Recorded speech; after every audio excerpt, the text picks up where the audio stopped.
Today I'm going to be listening to Herma by Xenakis. It's his first piano piece,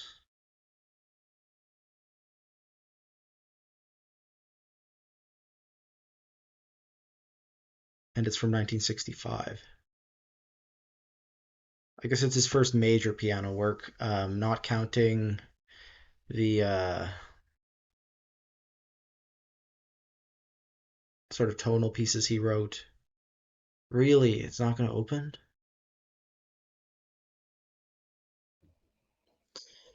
Okay, so I had to convert the PDF to JPEGs and then convert it back.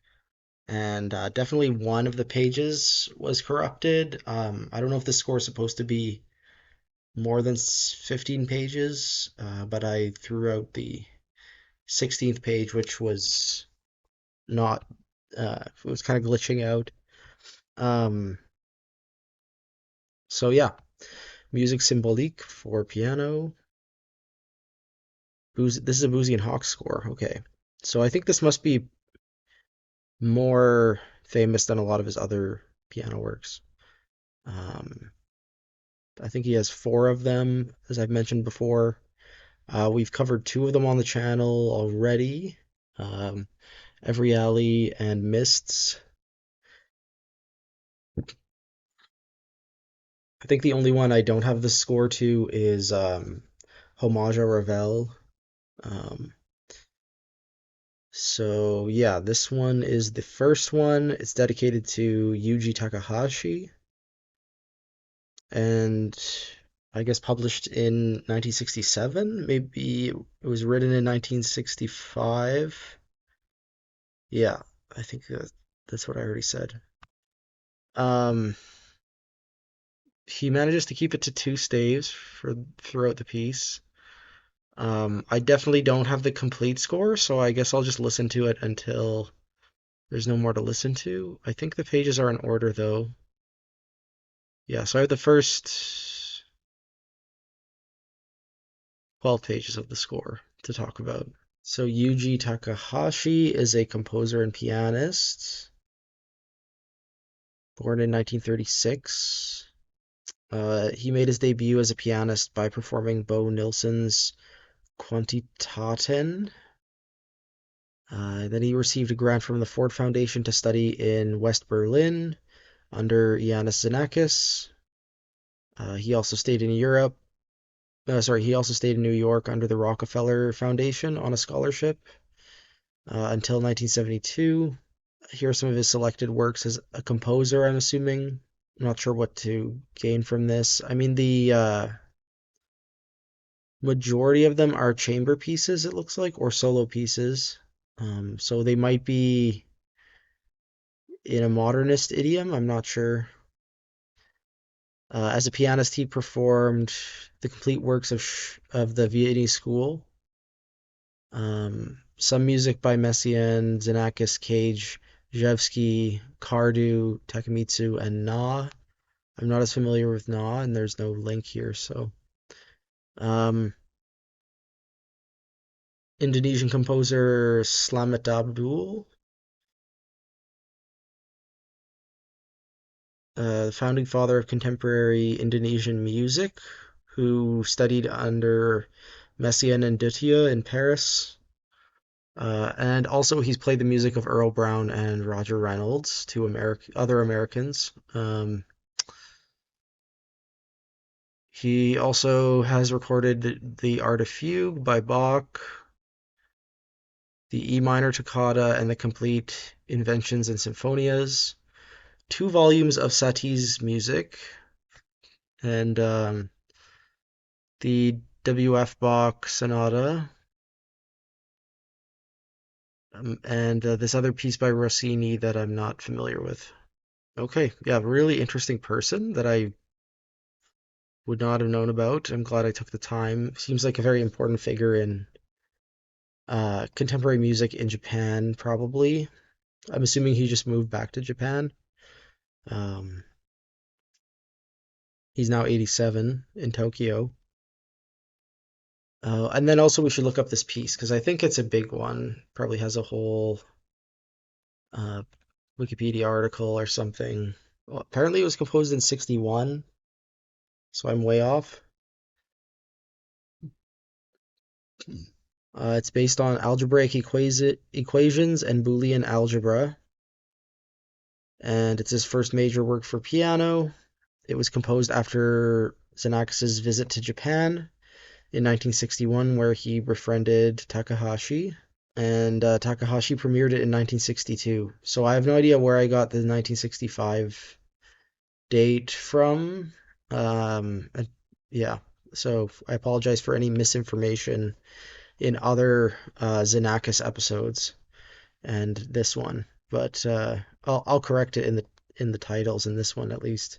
So Boolean algebra is the main mathematical principle in Herma.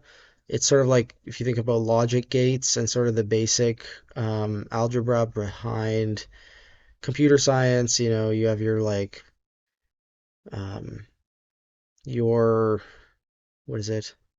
Your AND or NAND, XAND and XOR gates, and um, yeah, basically, you know, your if and and statements in most programming languages. So Xenakis defines pitch sets and then he uses logical operations on them to make the music, which I think is pretty original. It's certainly more intriguing than the other piano pieces we looked at of his, which are more based on like physics, I think, physical laws.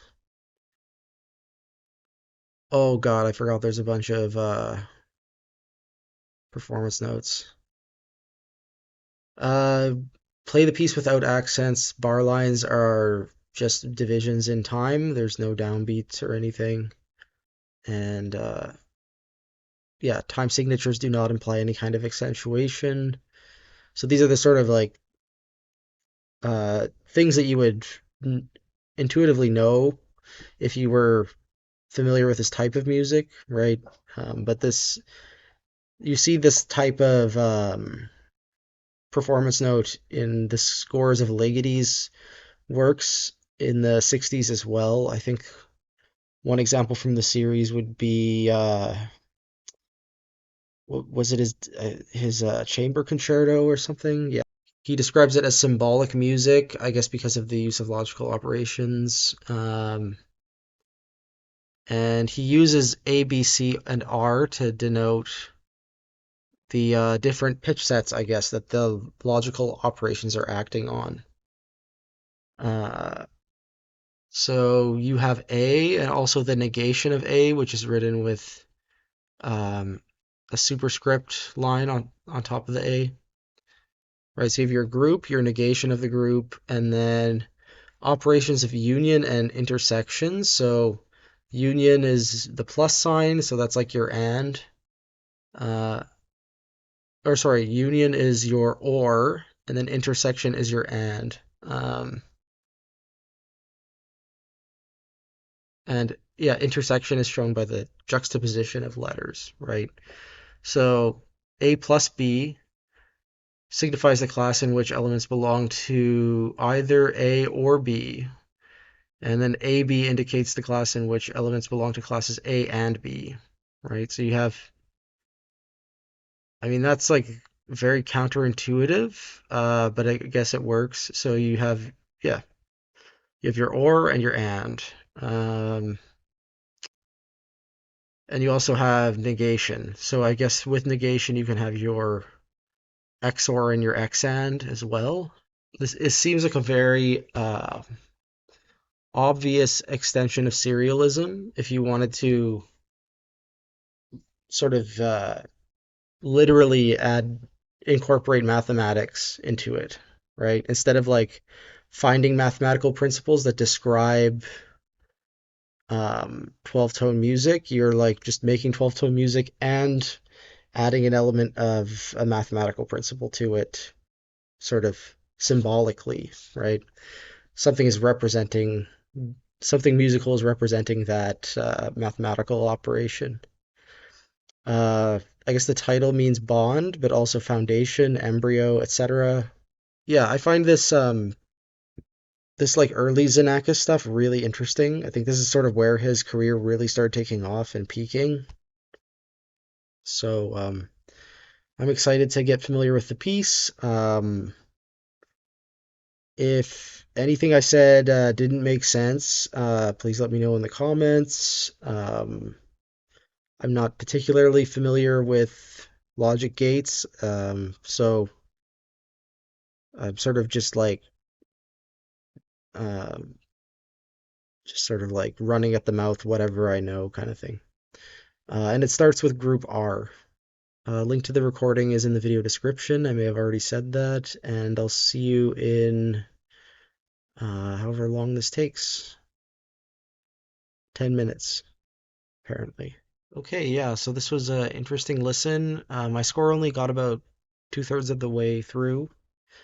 Um, I think in practice, this is the hardest piano piece by Xenakis. Like the other ones we looked at were harder on paper, but like there's no like everyone fakes them, right? Like there's no one is faking this to the same extent. Like this performance was actually very solid. Um, so yeah, I think this is extremely hard to play. It just goes at a clip. Um, they get pretty elaborate. Like if you look at, they start really simple. Like for a long time, he just presents R, and then he just presents A, both A and B here at this long chord. Both B and C, or A and B, because I think the plus symbol means or. A and B or the negation of A and B. And that's where it kind of stops. But if you look at this video score, you have really complicated stuff on the last pages. So uh, the negation of A plus. Okay, so A and B, or the negation of A and the negation of B in brackets, but the negation of that and the negation of C. Uh, or uh, A and B plus the negation of A and the negation of B in brackets and C. ABC, or A negation of B negation of B, C, or negation of A B negation of C, or negation of A negation of B C. He's sort of showcasing how out of control this mathematical stuff can get, which I think is kind of fun. I don't know how audible it is in the piece. I guess you'd have to really pick it apart, but I think he does a good job of showing what he's doing on the page with these little symbols. One last thing I should look up is this. Yeah, so formalized music. I've talked about it, I think, in the first Xenakis episode, but I guess he covers Herma in this piece, which he published in 1971, because in the preface to this score, it's sort of like it seems to be all these things are quoted. Like all these performance notes are just quotations from formalized music. I may be wrong, but I don't understand what this could be other than a citation at the end. Um, so yeah, I mean, to be honest, other than interest, it did not evoke a lot of emotion from me today. I might have to listen to it another day, but I'm glad that I have heard it. I know what it is, and I hope that I've passed on that sort of familiarity to you. Um, I think tomorrow we're going back to another Stockhausen Klavierstück, probably number 7. I guess I listed this one as 1967, so working reverse chronological, this came first, but this is actually written 4 years earlier than Clavier 7. So a bit of a mix-up, but it's not like uh, crazy drastic.